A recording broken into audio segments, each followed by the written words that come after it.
নমস্কার বন্ধুরা, টিনটিনস family lifestyle চ্যানেলে আপনাদের সকলকে স্বাগত।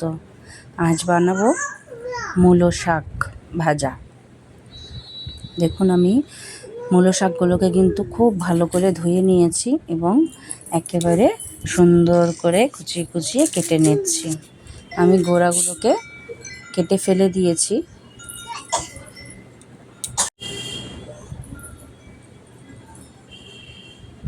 দেখুন, একদম ঝিরিঝিরি করে সুন্দর করে আমি কেটে নিচ্ছি সব পাতাগুলো। এই যে দেখুন, একটা ফেলে দিচ্ছি।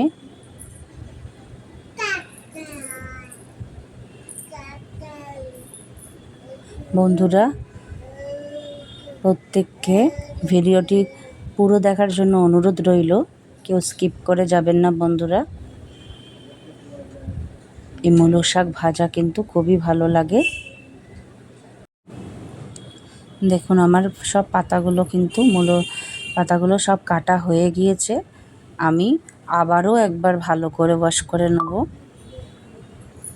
দেখুন, আমি ভালো করে ঝুড়ির মধ্যে করে আমি ডলে ডলে ভালো করে পাতাগুলোকে ধুয়ে নিচ্ছি। দেখুন, খুব সুন্দর করে ধুয়ে নিতে হবে পাতাগুলো। ধুয়ে আমি ফিরে আসছি বন্ধুরা।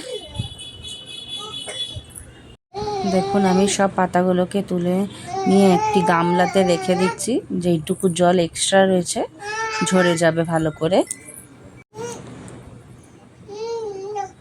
বন্ধুরা, ভিডিওটি যদি ভালো লাগে আপনাদের অবশ্যই লাইক করবেন।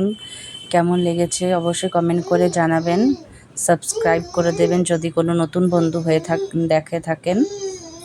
দেখুন, আমি লবণ দিয়ে আমি পাতাগুলোকে ভালো করে মেখে রাখছি, মেখে ঢেকে দেবো। এদিকে আমি কিছু বেগুন, দুটো বেগুন, মাঝারি সাইজের দুটো বেগুন কেটে নিয়েছি। কড়াইয়ে সর্ষের তেল দিয়ে দিচ্ছি।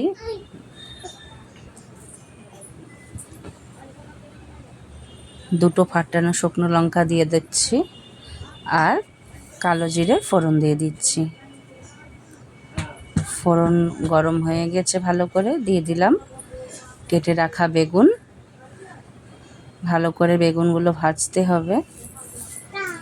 দিয়ে হলুদ দিয়ে দিচ্ছি আর লবণ দিয়ে দিচ্ছি। দিয়ে ভালো করে ভাজবো একটু নরম অবস্থা।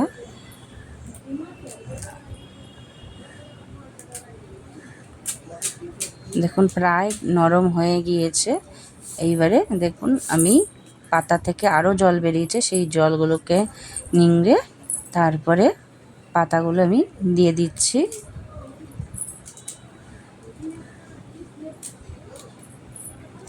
দিয়ে এইবার ভালো করে কিন্তু পাতাগুলোকেও ভাজতে হবে। দেখুন, আমি আদা নিয়েছি, আদাটাকে থেতো করে দিলাম।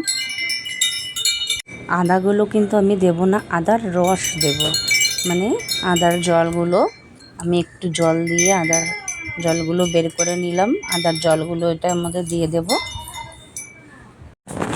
দিয়ে দিচ্ছি কুচিয়ে রাখা কাঁচা লঙ্কা। দেখুন, কিছু কাঁচা লঙ্কা আমি কুচিয়ে রেখেছিলাম, সেই কাঁচা লঙ্কাগুলো আমি দিয়ে দিলাম। এবার এই শাকটাকে ভালো করে ভাজতে হবে, কাঁচা ভাবটা যেন না থাকে। কাঁচা ভাবটা থাকলে কিন্তু কচকচ করবে, একটু ভালো লাগে না, গন্ধ বেরোয়। একদম কাঁচা ভাবটা চলে গেছে, খুব ভালো করে ভাজা হয়ে গেছে। আমি নামিয়ে নিচ্ছি একটি বাটিতে। বন্ধুরা, এইভাবে মূলো শাক ভাজা ভেজে দেখবেন, খুব ভালো লাগে, খেতেও খুব সুস্বাদু। আজকে এই পর্যন্ত বন্ধুরা, আবার দেখা হবে একটি নতুন ভিডিওতে।